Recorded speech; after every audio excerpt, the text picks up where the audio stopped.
Hai, gue Nadia Fatira. Gue seorang penyanyi, seorang komposer, dan juga produser musik. Dan ini sudah gue jalani dari tahun 2012. Sebenarnya dari tahun 2010, tapi mulai muncul ke permukaan tahun 2012.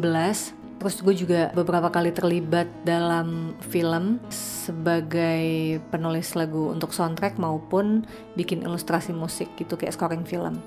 Bermusik itu khususnya menulis lagu itu seperti proses healing ya menurut gue. Itu sama aja kayak lo nulis diary, begitu lo tuangkan isi hati dan pikiran lo dalam kertas gitu. Itu kan berarti kan lo merecall apa yang terjadi hari ini, atau mungkin seminggu lalu, atau mungkin lo merecall apa yang terjadi sebulan lalu atau setahun lalu gitu. Lo tuliskan semua keluh kesah lo di situ, atau mungkin rasa bahagia, luapan-luapan kupu-kupu dan segala macam.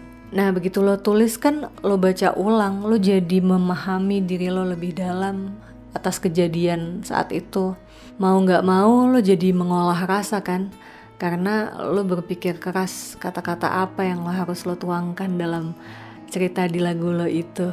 Lo juga jadi memahami orang-orang di sekitar lo lebih dalam, apa yang membuat lo bahagia atau sedih, dan ini tuh perasaannya harus diapain ya, konklusinya tuh apa, kira-kira gue harus gimana nih supaya gue jadi lebih enakan gitu. Nah ini makanya menurut gue proses menulis lagu itu sama aja sebenarnya sama proses healing. How's your creativity process? Sebenarnya setiap komposer beda-beda caranya, cuma kalau gue sih pertama pasti genjreng-genjreng pakai gitar, cari chord yang enak, terus gue bikin notasi nana-nana. Habis itu baru gue bikin lirik yang fit in ke notasinya, yang jumlah silabel penggalannya itu tuh sama kayak notasi yang udah gue bikin. Misalnya gini, gue bikin notasinya na na na na na, berarti gue harus bikin lirik yang penggalan silabelnya tu agak patma, bisa jadi bila kau ada, atau saat mentari, ya whatever it is, yang penting penggalannya pas gitu. Yang pasti gue tipe penulis yang suka rima, ujung-ujungnya sama gitu, kayak AABB atau ABAB. Gue tipe yang berima banget. Terus abis itu gue bikin rough demo, vokal sama gitar doang, tapi udah in tempo. Terus setelahnya baru gue bikin aransemennya gitu, kayak basic beat, drum, terus pelan-pelan masuk bass, keyboard, gitar dan segala macam, sampai jadi deh full aransemennya gitu. Gue pengen banget punya kantor audio post gitu sendiri. Jadi sekarang gue udah ada tim, tapi gue pengen aja kayak punya tim yang lebih besar lagi dari ini dan kerja di satu tempat yang sama gitu. Jadi gue pengen terpusat gitu loh, kita brainstorming dan segala macam kerjainnya di kantor itu gitu. Jadi kantor audio post gitu, kayak kerjain segala macam dari lagu, jingle, TVC, radio, maupun scoring film kayak gitu. Challenge kayaknya gue harus lebih berteman dengan banyak orang, bukan cuma berteman tapi menemukan kecocokan dan kenyamanan dan bisa lama gitu hubungannya. Itu kayaknya challenge gue. Karena obstacle yang belum bisa gue taklukkan adalah di mana gue terlalu nyaman mengerjakan semuanya sendiri. Padahal sebenarnya dengan lo berkolaborasi dengan banyak pihak, lo melibatkan banyak kepala, makin kaya gitu idenya, makin kaya juga karya lo. Itu challenge gue. Challenge gue.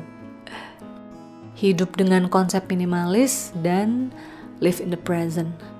Itu sih yang lagi gue terapin banget dalam kehidupan gue beberapa tahun belakangan ini. Di kamar gue itu bener-bener sepi banget. Gue cuma dikelilingi sama benda-benda yang bener-bener gue butuhkan setiap hari. Jadi gue kayak menekan hasrat duniawi untuk beli hal-hal yang gak penting, menyingkirkan pikiran-pikiran yang gak perlu gue pikirin juga gue buang gitu. Gak penting, ya udah gak usah gue pikirin. Jadi itu gue terapkan dalam bentuk pikiran, kesehatan pikiran, maupun dalam bentuk fisik, benda-benda yang mengelilingi gue gitu. Selain itu juga gue lagi menerapkan konsep live in the present, dimana gue mau do my best di menit sekarang yang sedang gue jalani, gue jadi lebih fokus karena nggak lagi gue khawatir dengan apa yang akan terjadi dalam hidup gue di semenit ke depan gitu.